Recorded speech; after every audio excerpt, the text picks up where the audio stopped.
nin lagu magacaabo Joy Wamirama oo 48 sano jir ah una dhashay dalka Uganda kuna nool caasimada waddankaasi ee Kampala ayaa ka dhawaajiyay in dhuusadiisu ay dili karto kaneecada iyo cayayaanka kale ee u jira ilaa 6 mitir. arrintan oo soo shacbaxday dhowr maalmood ka hor ayaa waxa sheekadiisa baahiyay wargeysyada kale ah The Mirror iyo waliba The Sun oo ka soo wada baxa waddanka Ingiriiska waxayna ku soo warrameen in Joy ay haatan shaqaaleysiiyeen oo ay heshiis la galeen shirkado sameeya dawooyinka lagaga hortago cayayaanka. waxaan cunaa cunto la mid ah tay cunaan dadka kale balse ma jiro cayayaan ku dhiiran kara inuu ii soo dhawaado xitaa diqsiga ku daro ayaa uu yiri Joy.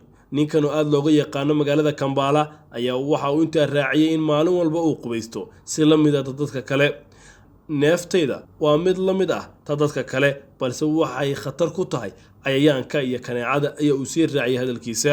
ninkan ayaa dadka yaqaan oo ka mid yahay nin lagu magacaabo James Yoweri waxa uu wargeyska The Sun u xaqiijiyay in Joy uu yahay nin aad looga yaqaan dhuusadiisa inay disho kaneecada.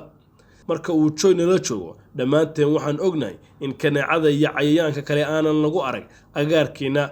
dadka aad ayaa uu ixtiraamaa balse waxa uu neefsadaa ama dhuusaa marka ay kaneecada ka soo buuxsanto halka uu ku sugan yahay ayaa uu yiri. qaar ka mid ah dadkii ku noolaa tuulada uu degan yahay ninkan ka hor inta uusan imaanin caasimada Kampala ayaa ka dhawaajiyay inaysan jirin wax ku nool tuuladaas oo ay waxyeello ka soo gaadhay kaneecada maadaama neefta ka soo baxda ninkani ay sheegeen inay ku diirsadeen. mid ka mid ah cuqaasha deegaankii uu ku noolaa ninkan ayaa isna sheegay in Joy uu yaqaanay tan iyo yaraantiisii marka la gaaro xilliyada kaneecada uu la joogi jiray isaga si uu uga badbaado waxyeelada ka dhalan karta qaniyada kaneecada. waxaana uu yiri waan ogahay hibada uu Alle siiyay Joy waanan kaxayn jirnay xilliyada kaneecada si uu inooga fogeeyo kaneecada. si ixtiraam uu ku dheehan yahay ayuu u sii daayaa waxayna ka takhalustaa cayayaanka iyo kaneecada oo markiiba way soo daadanayaan.